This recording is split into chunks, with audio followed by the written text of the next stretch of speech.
גם מ-Ideogram וגם מ-Journey הוציאו עדכונים די משמעותיים ממש לאחרונה, וזה קשור לפיצ'ר ה-Canvas, שמאפשר לערוך תמונות ולעשות להם כל מיני מניפולציות ישירות בתוך ממשק מאוד מאוד נוח. אבל בעוד שמ-Journey הוציאו את המנוי הזה עם הגבלה למנויים שמשלמים על שנה מראש, וכאלה שג'נרטו מעל 10,000 תמונות, Ideogram פותחים את הפיצ'ר ישירות לכל המנויים המשלמים, גם במסלול הזול יותר שלהם. אז היום אנחנו נבדוק את הפיצ'רים האלה בתוך Ideogram. אז ככה נראה הממשק של Ideogram שרובנו מכירים, אבל התווסף פה בצד אזור ה-Canvas. בואו נלחץ עליו, ואז אנחנו מגיעים למסך כזה. כאן למעלה יש לנו את הפיצ'רים שאנחנו מכירים, של לכתוב את הפרומפט שלנו, לשנות את הצבעים, שזה פיצ'ר שהוא בתשלום בדרך כלל, אם אני רוצה צבעים ספציפיים לפרומפט שלי. Magic Prompt שאני אדליק, שהוא מאפשר לשדרג את הפרומפטים שלי. סטייל שמאפשר לבחור מכמה טמפלטים של סגנונות, והרזולוציה שאני יכול לבחור, וככה בעצם ייראה הג'נרות שלי מבחינת רוחב, גובה ודברים כאלה.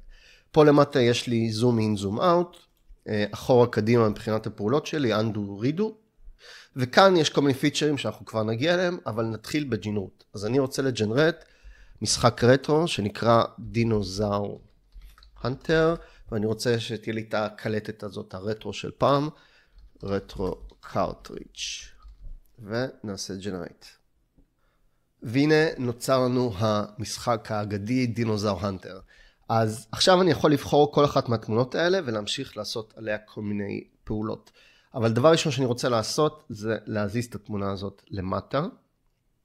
וברגע שאני בוחר אותה, אז מצד ימין יש לי את כל הפרמטרים שתמיד היו לנו עם Ideogram, ואני יכול לראות את הפרומפט, את המג'יק פרומפט, כל מיני נתונים על התמונה, וגם אני יכול ללחוץ על זה בשביל לנעוץ אותה על הפרופיל שלי אם אני רוצה.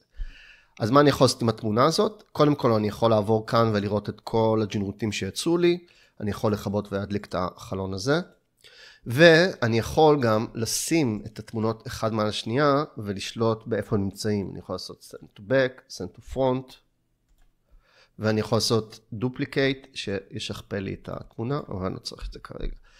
אז מה שאני רוצה לעשות זה בעצם להגדיל את הפריים הזה, כי כרגע הוא קטן לי, אני רואה שהקארטריג' נחתכת למעלה ולמטה, ובצדדים אין לי הרבה מקום. אז איך אני עושה את זה? אני הולך לאזור ה-extend, שיש לי קיצור דרך E בשביל זה, ואז יש לי פה מלבן כזה שנפתח, אני יכול לגרור את זה ימינה, שמאלה, למטה, למעלה, ופה אני צריך לכתוב מה בעצם אני רוצה שיהיה בכל השטח החדש הזה. אז אני אשאיר את הפרומפט הראשוני, בגלל שאני כן רוצה שהוא ימשיך את זה, אבל אני אוסיף with gaming chats. ואני אעשה extend. והנה הוא יצא לי את השולחן עם כל האלמנטים שרציתי, אלמנטים שקשורים למשחקי וידאו. הוא הוסיף קצת אלמנטים חדשים מדי לטעמי, אבל עדיין זה מגניב, ואני יכול ללחוץ על זה ולראות עוד דברים שהוא הוסיף לי. אז כאן הוא הוסיף לי דינוזאור וגיימפד, וכאן הוא הוסיף לי באמת דברים שהם יותר רלוונטיים, של כל מיני דברים שנראים קשורים למשחקי רטרו. ועכשיו עוד מה שאני יכול לעשות זה בעצם לשנות את מה שיש לי כאן. אז מה אם אני רוצה לקרוא למשחק הזה בשם אחר? אם אני רוצה לקרוא לו דינוזאור בראדר נניח. אז אני הולך למג'יק פיל, וכאן יש לי כמה אופציות של איך אני יכול לבחור אלמנטים במסך כדי לעשות כל מיני שינויים. אז אני אלך ללאסו, ואני אבחר את האזור הזה. ואני אלחץ על next, ואז אני אכתוב דינוזאור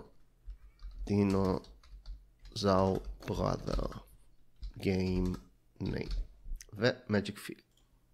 והנה הוא יצר לי את השם החדש של המשחק, דינוזאור בראדר. אני יכול ללחוץ על זה גם כן ולדלג בין האופציות. לא כולם יוצאים טוב, אבל זה בסדר, יש שניים שנראים טוב, אני אלך על האופציה הזאת.